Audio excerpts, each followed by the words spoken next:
art is a way toward healing, for people who do have PTSD. It's a way to give meaning and framework to the horror, and as a way to return to the normal world. The fact that I can tell my story makes me at ease in the world because I feel like I'm heard, I'm seen, and I told my story. It's a privilege to tell you guys this story, to expose my soul because I feel free, And I think so art has a way to deliver that, and the best art become a communion between the listener and the teller.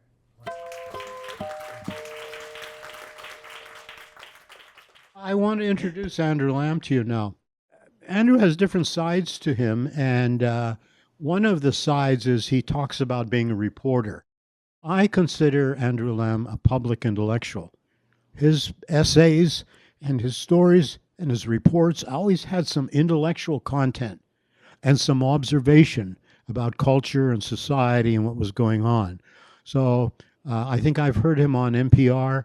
He was a Commentator. commentator for a while. All right, that's the word. And Huffington Post. He did a lot of things with them. He's won a lot of awards. And today he's going to talk about his books because he's also a writer and a very good and thoughtful writer. I can recommend his books to you. You'll find them very interesting. Everyone, especially who's interested in cross cultural communications and diaspora and moving around between cultures, it's not so easy. But most of us are doing it or have done it, and it's very important. Let's welcome Andrew Lam. Well, this is great. I love coming back to Boston, and this is a big crowd for me. And there are cameras, make me feel like a movie star. Well, thank you so much for inviting me. I'd love to come back, and thank you for showing up. I was thinking about what I was going to talk about today, because there's so much I can cover from Vietnam to Southeast Asia, immigrant issues, and so on. But I thought I'm just going to go personal and tell you about a love story. I came from Vietnam at the end of the war when I was 11 going on 12. And it was a very tumultuous time because people were dying, city was in smoke, we fled, and didn't know what happened to my father.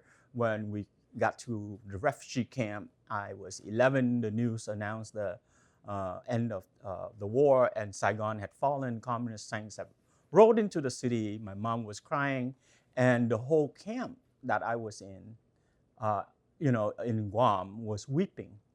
And at 11, I just froze. I just didn't know what's happening. I never left Vietnam before. I, I shut down. And I didn't know I shut down, but I just became sort of like a zombie. And then fast forward to America, we got to America, we became refugees. My father joined us. We got into the middle class. I went to Lowell High School, got into Berkeley, and my mom said, be a doctor. And being a good kid, say, yes, mom. So they studied biochemistry. Um, so how does the story of love begin? It begins because I fell in love with a friend and Vietnamese. We spoke the same language. We shared the same sense of humor. And then we graduated, and as all romance in college often happen, it ends. And instead of going to medical school, I graduated a biochemistry degree, and I work in a cancer research lab. And I thought, yeah, I'm still going to medical school, but I'm gonna write about my broken heart because this is the great love of my life. I only had one at that point, but and I'm gonna capture what it's like to lose someone. So then I took UC extension course because I didn't really study English in college. I was one of those kids who terrified of having essays as homework, and God forbid I end up being a journalist. But and that's how strange life can be, right? And so I start writing about this great love of mine. But newsflash: when you are in love and you lost the love of your life, and it's like falling off a 10-story building and you hadn't hit the ground yet, you cannot capture the whole impact of that love because you don't know what it's like to really hit the ground, the bottom floor. And so I couldn't do justice to this love story. But there were passages in this story that struck me as I revisited a few months later. And it says something along the line of, if you love someone, share a routine with someone, a private language with someone, and you lose that someone, you have in fact become an exile. You have lost an entire country. And when I read that passage, I started weeping. But I wasn't weeping for the lost love because I wept already for that. But I was weeping because there's suddenly a recognition that my heart had been broken before. That in fact, that child who stood in the refugee camp at 11 was having his heart broken. And he didn't know how to process it. He didn't know how to say, I lost my homeland. But the 23-year-old learning how to write could, right? And so instead of writing about the broken heart of a romance, I started writing about a broken people. What it's like to be part of an exile, of an exodus, of a people who fled and lost everything, including their own history. Because when we got to America, no one knew who we were. Everyone was like, oh yeah, I've seen the movies. But we were not in the movies. We were like invisible people wearing black pajamas and conical hats and get shot down, no lines, except for maybe swear a little bit before you get shot. But it's really shocking to see a whole history of Vietnam reduced to cameos, and everyone else, like the American GIs, played a central role. So then I started writing about what it's like to be a refugee in America. I started writing about what it's like to be in a family where love and loss and heartbreaks and longing for home play out every day at night, right? And so then one day I go to UC Extension class, and my writing teacher, her name was Helen, and she has perfect diction. I remember her saying, Andrew, you are not going to medical school. You are going to creative writing school, because I've sent all your stories to them, and they say, please tell him to fill out the application, and he's in. And I remember saying, oh my God, my mom is going to kill me. And then I signed the application, I got in. And then I had to go back to my family and say, Mom, Dad, I'm not going to medical school. And they're like, why? You have biochemistry. What else are you going to do? I said, I'm going to be a writer. And my mom, mind you, the Vietnamese history in America started in 1975. We didn't have a history of coming to America like the Chinese or the Japanese. Before the war ended, Vietnamese population in the US was 560 people. No history of diaspora. And so afterwards, we came en masse, right? And so we were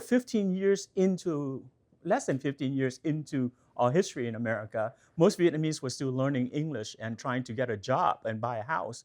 And here's this cheeky kid, whose English is his third language. My second language was French in Vietnam. Say, I'm going to be an American writer. And my dad say, okay. No, my mom saw it as like, oh my God, sending you to Berkeley was a mistake because you become what I fear the most, a hippie. And my dad say, well, name for me a Vietnamese who's making a living writing in English.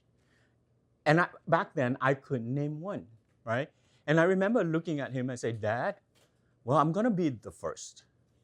And when you say that, it's almost you're in for the show, because basically, you can't back out from the old man who, pours out of poverty. He got an MBA in America, and he expects excellence no matter whatever you do, right?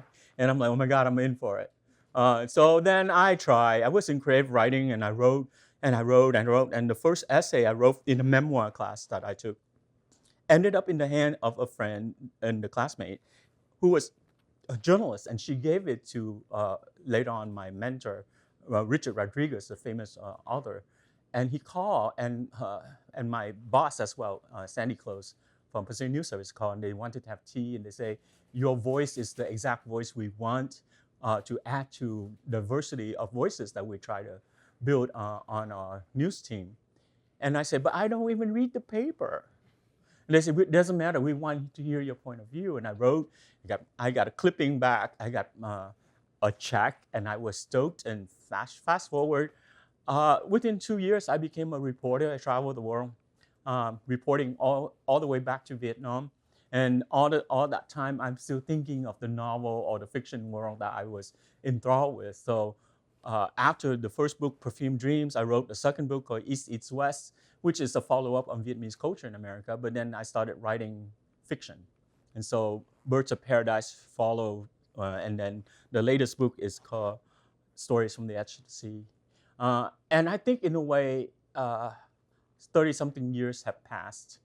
And from that moment of being that first kid to say, I'm going to be the first, to this moment in time when you see amazing Vietnamese American writers on the literary scene, like Viet Nguyen and Ocean Vuong, Monique Trung. I can name a dozen. And we're having a moment of Vietnamese renaissance, really, in America in terms of literature. And of course, when I see them, they used to admire me because I was the first, and of course I'm old. And then so they call me OG, OG. And I'm like, OG usually mean, yeah, we're using you for the stepping stone. No, I'm just kidding. But it's great to see. But because that impulse of the first book to write the story of your people, there was a sense of social duty. Meaning, because you come from an invisible society, invisible people, your sense of duty is like you want to explain the unexplainable or the private and the untold to the public. And so the story of Vietnamese stuck in refugee camp, Vietnamese dealing with trauma within their own family were the stories that I ran after. But as more diversity within my own community comes out with, writers, filmmaker, actors, it's like, we now occupy the cultural ground in a way that I hadn't imagined when I started out many years ago. Is that in many ways it freed me. It freed me to not feeling this sense of like this turtle with a whole city on his back, but that I'm just an individual writing stories that I'm fascinated with. And so for me, Stories from the Edge of the Sea is a divergent from the set of drama and of diaspora narrative, even though it's still taking place in San Francisco. It goes back to that romantic heartbreak. It goes back to that guy who has his heart broken. It goes back to the sadness of romance, even though the war, the exodus is still part of that narrative. It's the echo of the past. And now I'm going back to the personal, to the me in a larger sea. Anyway, I'm going to read some pieces and then we can open up for conversation. Enough of talk, more literature. So in this piece, I will read from a story of an affair. An affair, I guess I don't have to stand there. I can stand here because I have this mic on. So it's an affair between a poet and a writer. And usually, you know how long that lasts between poets and writers. Not very long.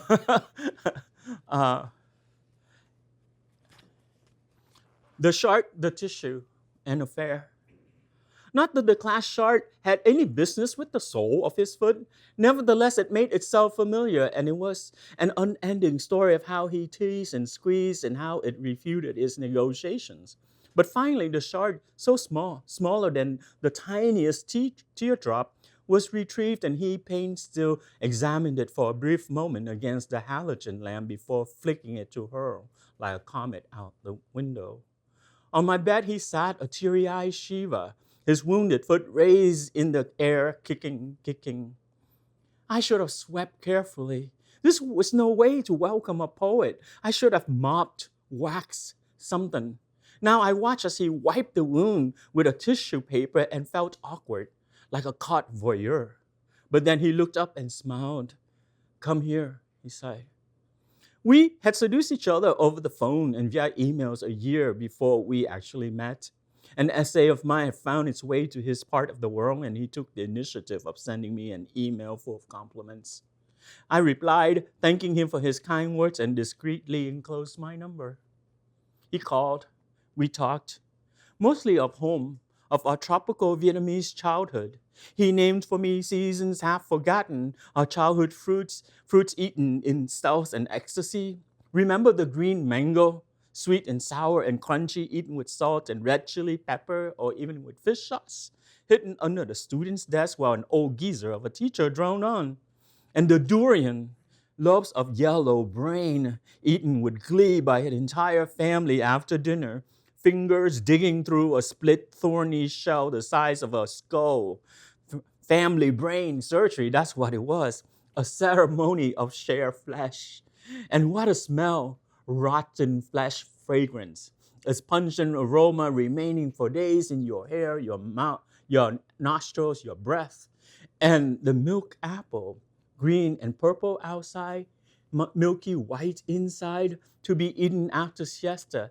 Its cool and smooth texture sliding against your throat like sweet ice. Afterwards, washing the milky sap off your lips, scrubbing real hard, and seeing how raw they look in the mirror, as if from too much kissing.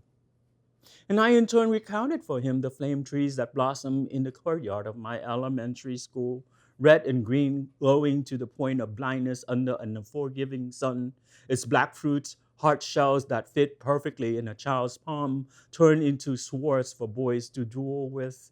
I recall a summer villa veiled in a cloud of red bougainvillea by the ocean, the way I slept in the afternoon on the second floor, soundly insulated in my parents' rhapsodic laughter, which echoed like shattered crystals from room to room, and how I loved the roaring sounds of waves out the tall French windows that made me dream of tigers. My favorite childhood smells, the sea, of course, with faint suggestion of kelp and dead fish, ripened rice fields at dusk, my grandmother's eucalyptus ointment to ward against evil winds, the sweetness of sandalwood incense burned by my pious mother nightly. On the phone late one autumn evening, I whisper, "Read me a poem." Out on the bay, the foghorn wailed mournfully. "A poem, please." "I don't know," he said. "You were supposed to send a photo, remember?" "I'm sorry, I'll send you one tomorrow." "A poem, please." Oh, reeling, okay. Leaving. Mother burns pages of albums. Wedding day, first child, father's funeral, dead. Quick, she says. Hurry, pack, prepare, we'll sail away, downriver to sea. Saigon in April, a season of smoke. His poetry went on to speak of a perilous journey, one full of wonders and griefs. So I took my chance. Will you come to visit? To your city? He asked. Of course, I said, by the sea. You can see sailboats every morning out my window, hear the cable cars go rumbling, clanging by, feel the sea breeze on your skin, taste its salt. To fall in love is to have one sense of geography grafted onto another's, no matter how tenuous, so as to form a new country.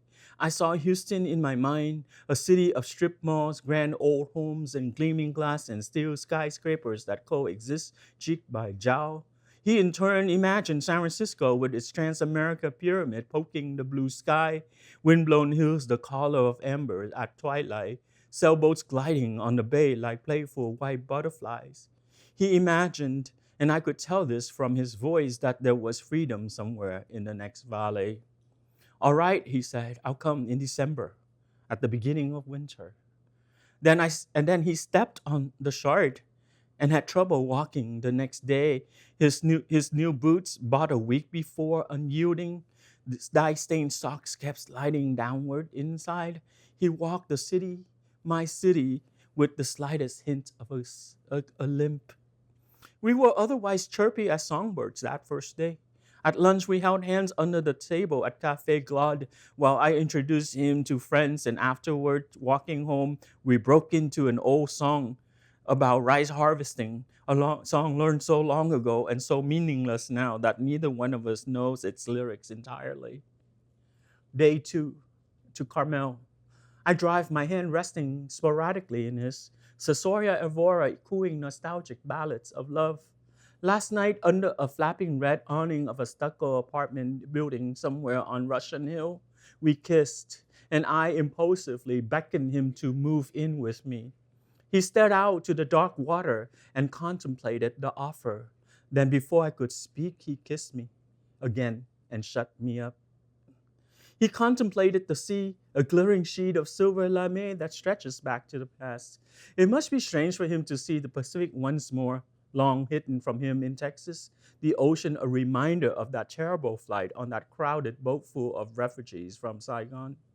He relives it all again. He sees the small of his mother's back as she huddles her children in the corner of a dark and crowded and stinking hole. He wanted to take her place so that she could rise to the upper deck and smell the fresh air, even if only just once. But she never did. That journey, she kept her lioness vigilance over a sickly brood. It was him who begged for water, who gathered bad news. It was him who told them how blue the sky and how vast the sea. His siblings are grown now. His mother was past middle age and half crazed, and she, like a benevolent spirit, still needs to watch over them, lest he would somehow lose all purpose and meaning. Though how he yearns for freedom, God only knows. A nightly defeat. He turns to me, the wind in his hair, the sea in a blur of corner in his eyes. I want to, he said. I really do. Day 3. Something has changed. A shadow has flown across my window, a movement in the stars. The initial delight of recognition shifts to the fact of too many details. We fall into routine. He sleeps on my favorite side of the bed, and my left shoulder hurts from the weight of his handsome head. The way he throws a scarf over his shoulder vaguely bothers me, and I can't say why. Sometimes he has this sad look, a poet's melancholy, I suppose, and is unreachable. But he wears it too often, though, like a geisha, his powder. I look at him now, insulated in sadness, and wonder how his books could possibly fit in my apartment when my shelves have no more space for V.S. Naipaul's collected works. Day 4. He discovers an unfinished poem on my desk, an ode to his beauty. He says nothing, but I can tell he doesn't really like it. It's not jealousy, it's the fact that I have moved into his territory, even if to woo him. Something in his sigh I recognize too well is claustrophobia. Day 5. A rather night, rain, a chorus of remembrances. 15 years, and he is tonight as he was then, a moist-eyed boy standing in the refugee camp watching his mother, hugging his sickly brother, her youngest pup dying of pneumonia before her eyes. He is drunk, not from the alcohol, but from trusting and grief. He stares out the window and speaks of leaving, of wanting to leave, leaving his mother, which is impossible, leaving his siblings who have already left him, leaving Texas, which he didn't care for, leaving everything, his memory, his sadness, what owns him. We buried little Ben in Guam. Around the grave we stood and sang his favorite song, then left his plastic dog on the mound until the rain washed it away. My sister went back to look for the grave last year, but she couldn't find it. Some morning, my mother stares out the window and cries as if it had just happened last night. Listening to him, I suddenly am overwhelmed by a particular memory. It was in the summer of 73, a year after the Arvin and the Americans recaptured the city of Quan Tri near the DMZ. I had visited with my father, a rather strange excursion. The city was destroyed in the recapturing, reduced to piles of rubble by B-52 bombs that left deep holes that after the monsoon turned into swimming pools for children who survived. I walked about. Behind a broken window of a house sat an old woman. She sat as she must have always, with the ease of years, but she stared out to nothing now. The old neighborhood gone, and the wall that held her window was the only thing left standing of the old house. I remember waving to her. She did not wave back. Day 6. I want to tell him, the angel sleeping on my shoulder, that it's strange how love between two exiles can be thwarted by the hunger of memories, that Vietnam remains in many ways an unfinished country between us, even now, body to body, lips to lips. Day 7. She needs me, he says. You're lucky, you're free. And therefore, I thought, utterly alone. On the way back from the airport, it suddenly occurs to me how the tiny shards came to be there on my floor. A thin vase that held a dozen white tulips toppled over one windy evening last spring.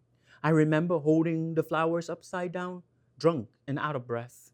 A larch of sharp crystals lapsing at my feet, water dripping from the grieving bulbs like melted snow. A month and still no news. His phone is disconnected. This morning I found the wrinkled tissue dotted with dry blood under my bed, my own shroud of Turin. He is so far away now, hidden across time zones, cocooned in requiems. I walk barefoot in my apartment, hoping another shard would pierce me too. But I'm not made for such a thing, alas, and must resort to keeping under my cool blue satin pillow the blood-stained tissue, remnants of an uneasy dream of communion whose yearning is long. Thank you.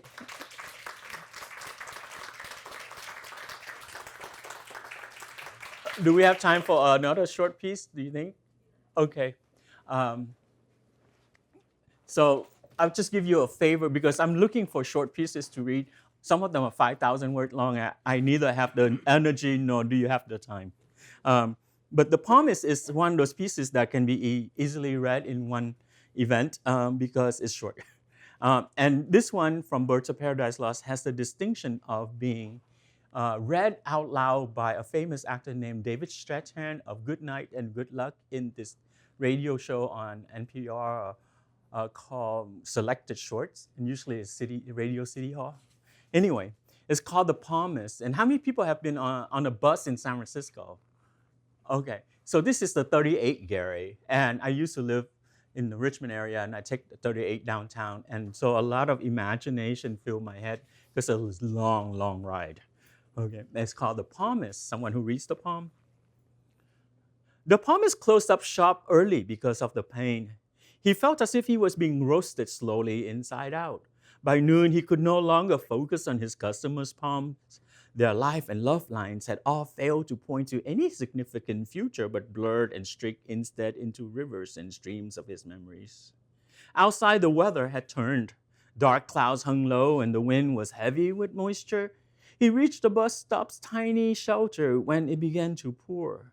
He didn't have to wait long, however. The good old 38 Gary pulled up in a few minutes and he felt mildly consoled, though sharp pain flared and blossomed from deep inside his bowels like tiny geysers, and they made each of his 3 steps up the bus laborious.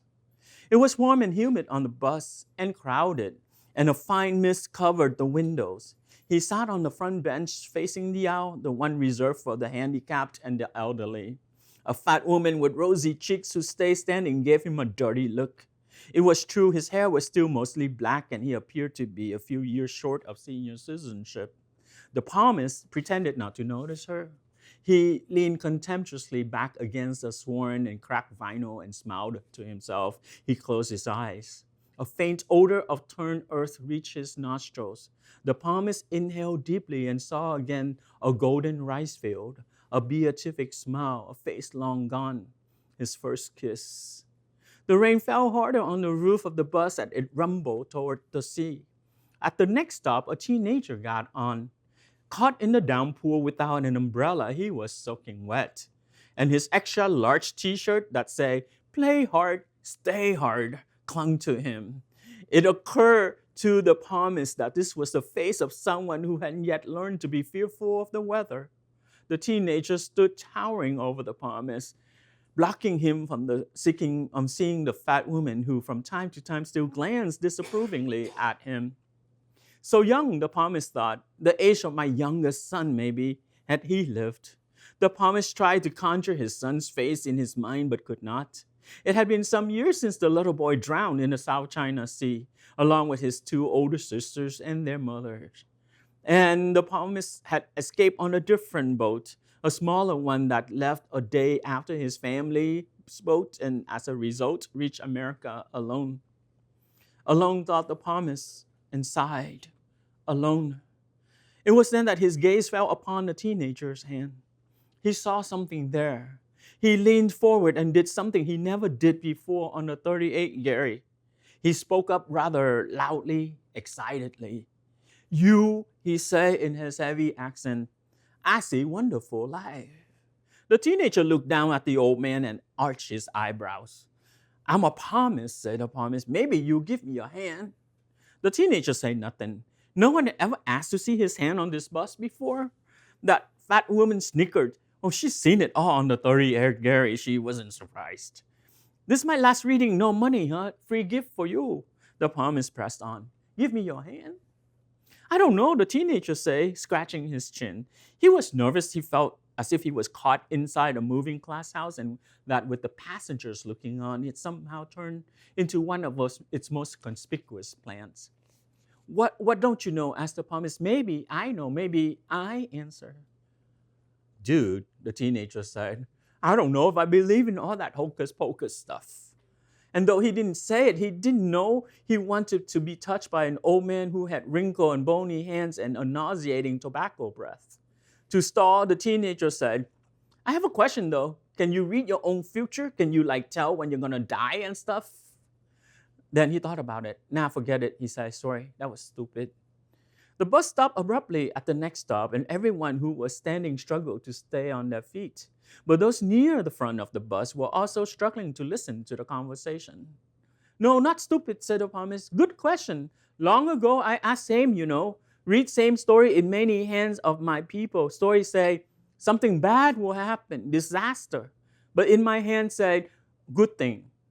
This line here say, I have happy family, happy future, no problem. So I think me, my family, no problem. Now I know better. All hands affect each other. All lines run into each other, tell a big story. When the war ended in my country, so bad for everybody. And my family, gone under the sea. Reading poem not like reading map. You feel and see in heart also, in stomach also, not just in your head.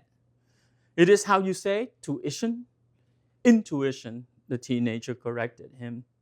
The teenager liked the sound of the old man's voice. Its timbre reminded him of his long-dead grandfather who also came from another country, one whose name had since changed several times due to wars. My stop not far away now, the palmist continued. This your last chance, huh? Free gift for you. Go on, kiddo, the fat woman said, nudging him with her elbow, smiling. She wanted to hear this boy's future. I've been listening. It's all right. He's for real. I can tell now. That was what he needed. Okay, the teenager said and opened his right fist. The old man leaned forward, his face burning with seriousness as he leaned down and trailed the various lines and contours and fleshly nose on the teenager's palm.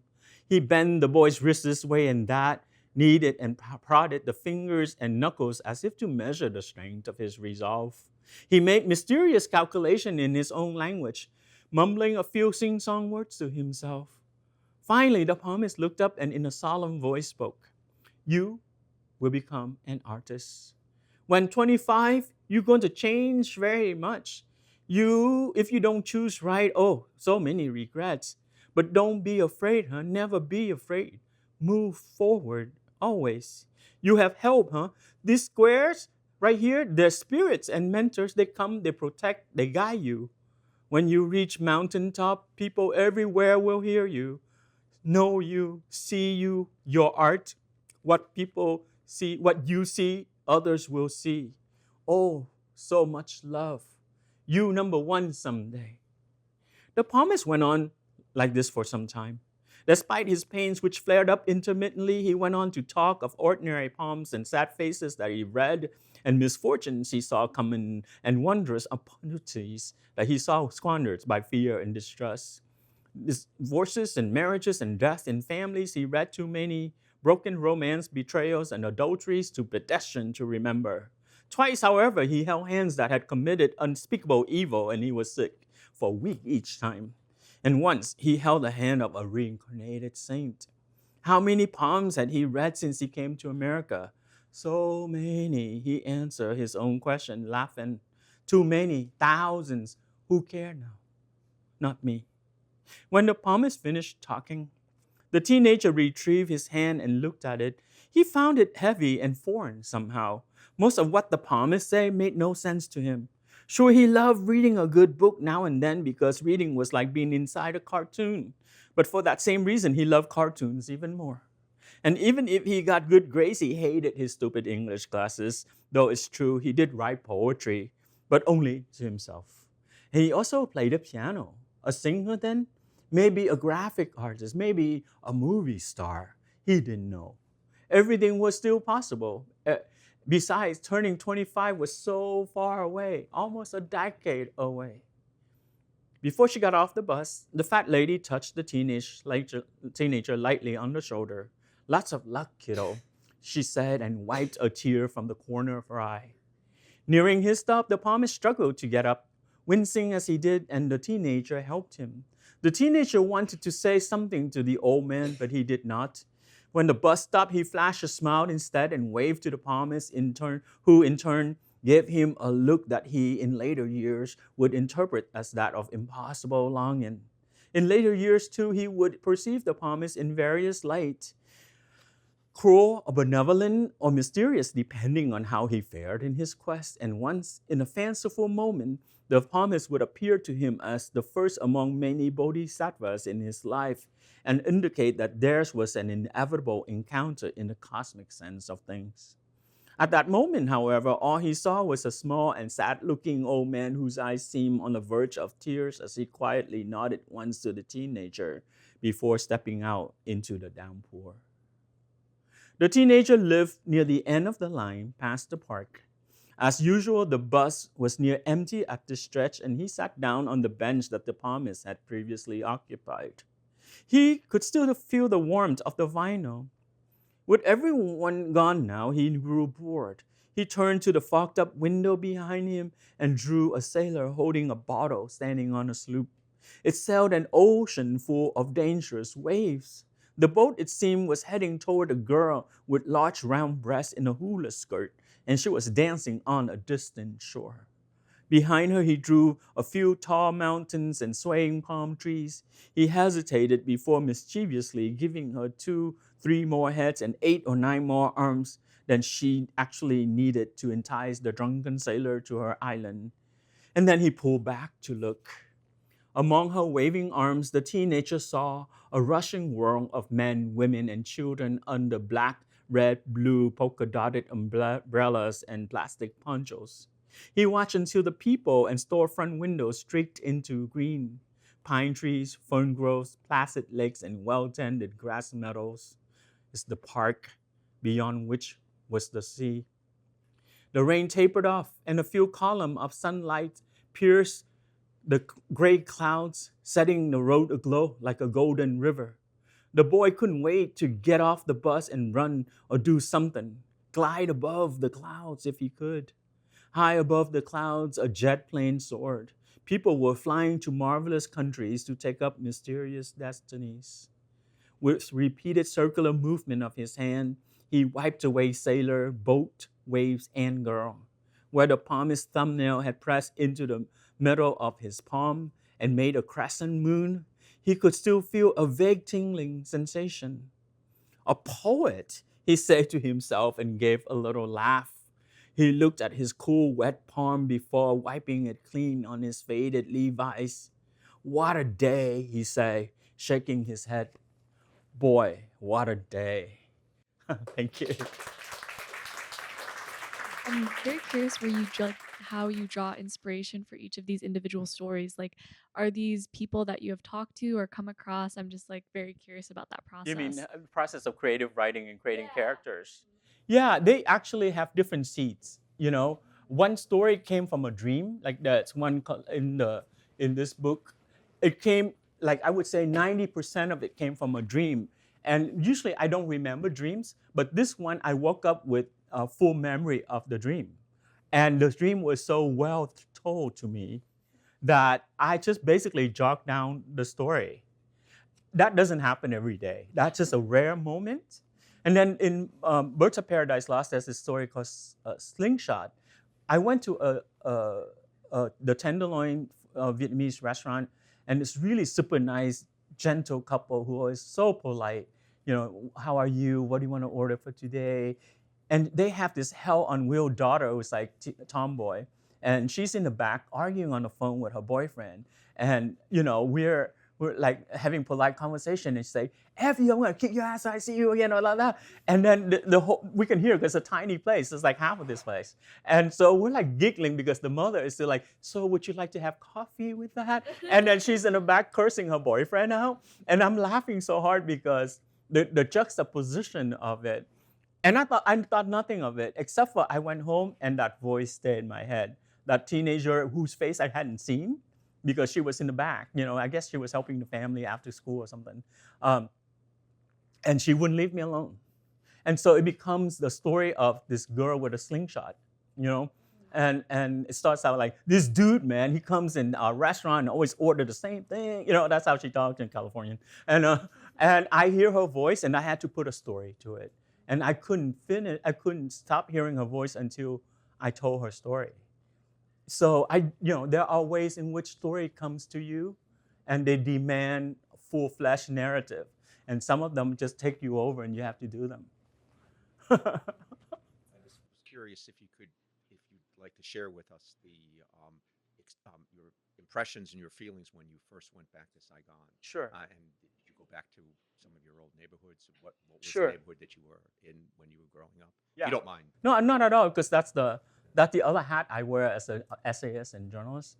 I went back in 91. I started writing for Pacific News Service 89 when I started in the creative writing program when I say, my mom's gonna kill me. By 1991, I was a full-fledged journalist, and it's just a shocking moment for myself as well. And my boss, basically say, you should go back to Vietnam. The Cold War's ended. They now let Americans come in. And I was like, oh my God, my dad's gonna kill me because oh my God, you betrayed his anti-communist ethos by going to Vietnam. But I'm like, I'm going as American. I'm not going as Vietnamese. I'm going as American journalist. Anyway, I didn't fly into Saigon. I fly to Hanoi first. And Hanoi, I know nothing about it except for my mom was from Hanoi.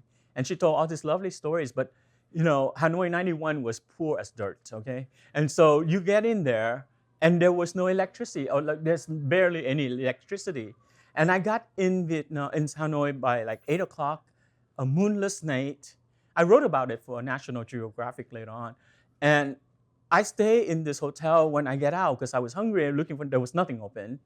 And not only that, but because it was so dark, they had to put incense stick in the bicycle so that people can see each other so they won't crash into each other because it's that dark, right?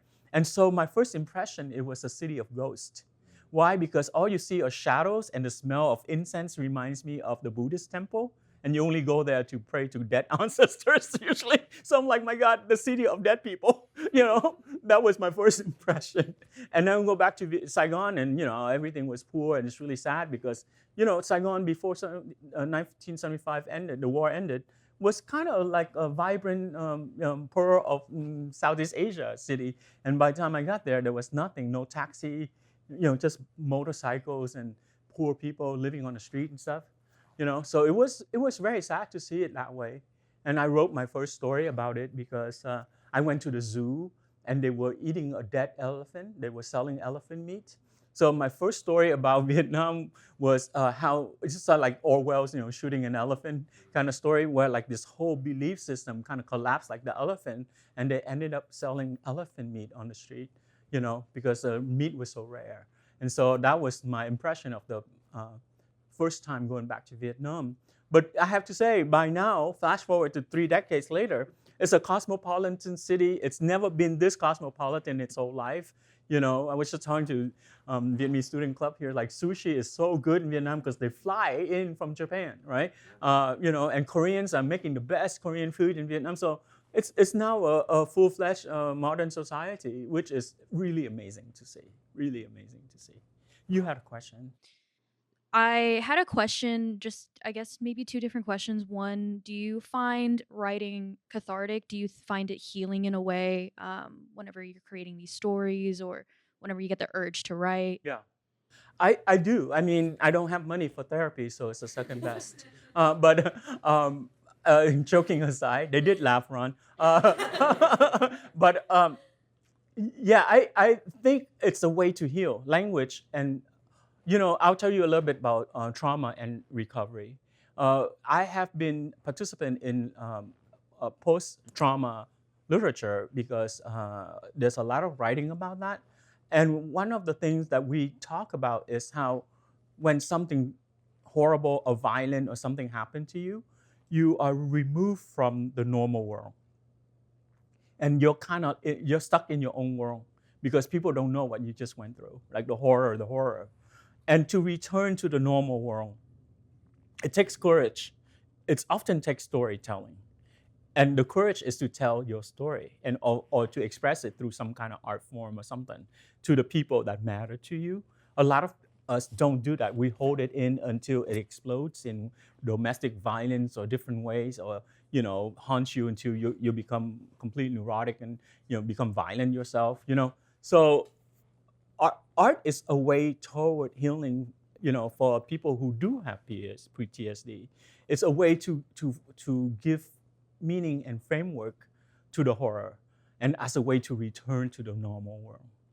The fact that I can tell my story makes me at ease in the world because I feel like I'm heard, I'm seen, and I told my story. It's a privilege to tell you guys this story, to expose my soul because I feel free, And I think so art has a way to deliver that, and the best art become a communion between the listener and the teller.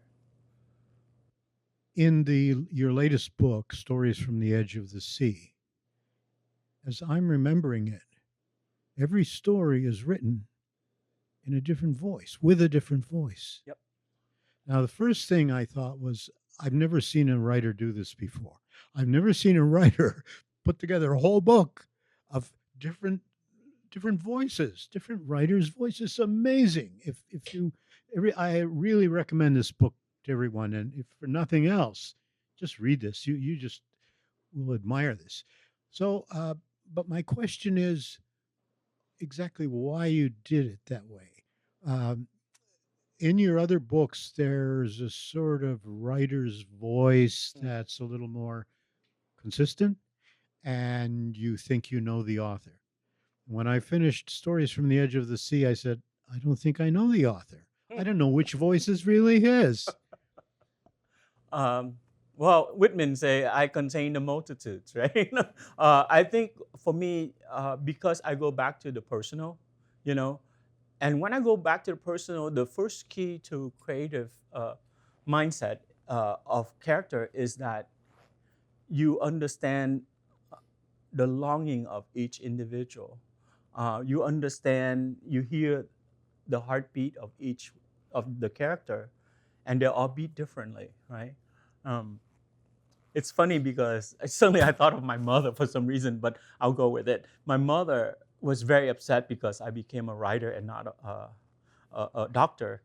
She said, "Your handwriting's so bad. You should be a doctor because no one, read prescription." But anyway, later on, I won awards, and every time I win an award, she put it on the shelf, the mantle, in the living room, and the obligation is to walk through that living room, and she would say, "These are Andrew Lam's awards," and then you get tea, right? But but then she says something about how it's how I turn out, and she say in Vietnamese, "Cha mẹ sinh con trời sinh tính," which means parents give birth to children, but God gives them personality.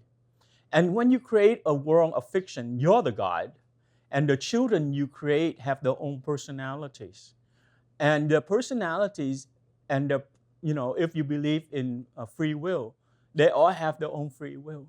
And when they have the free will, they will do things that will upset you, but you can't stop them because that's who they are, right? So that kid's gonna do drugs, and you just don't want them to do drugs.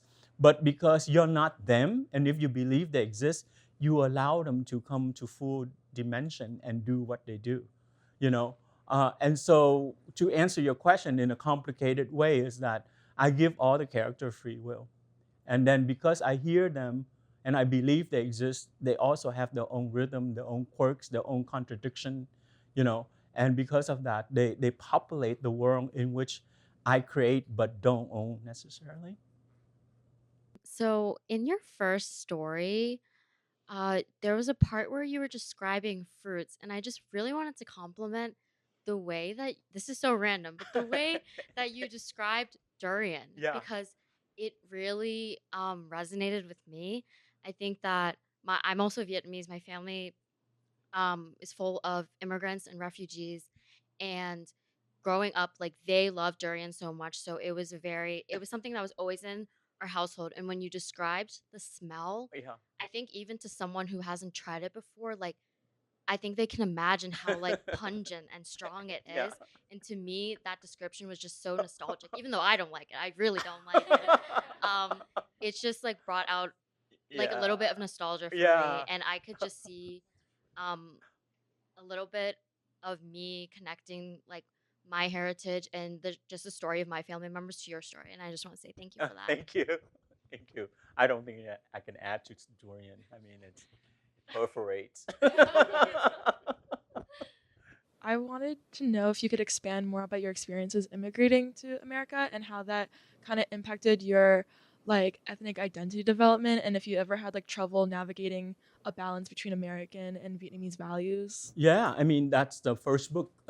See, the reason why I didn't bring it up is because I was focused on fiction, but this is the first book is all about that. It's about growing up in America, and you know, I become so Americanized so quickly. I read this in Ron's class this morning, but I'll just read a passage. Um, so this is a story where at the point my mom giving me all these letters that Vietnamese relatives were sending to the U.S. asking for help because they were so poor and they want antibiotics and all that. And so I just like, I don't want to hear about it. I don't want to hear about it. So I just read a passage. Um, the letters confirm what my mother had lived through 2 wars. I'd always known life is a sea of suffering and sorrow gives meaning to life. Then, as if to anchor me in old work tragedy, as if to bind me to that shared narrative of loss and misery, mother insisted that I too read those letters. What did I do? I skimmed, I skipped, I shrugged, I put a poker face and raked autumn in a pile and pushed it all back to her. That country, I slowly announced in English as if to wound, is cursed. That country, mind you, no longer mine. Vietnam was now so far away, an abstraction, and America was now so near, outside the window, blaring on TV, written in science fiction books I devoured like mad, a seduction. Besides, what could a scrawny refugee teenager living in America do to save uncle from that malaria-infested re-education camp? What could he do for cousin and her family lost somewhere in the vast South China Sea? He could, on the other hand, pretend amnesia to save himself from grief. My mother made the clucking sounds of disapproval with her tongue as she shook her head.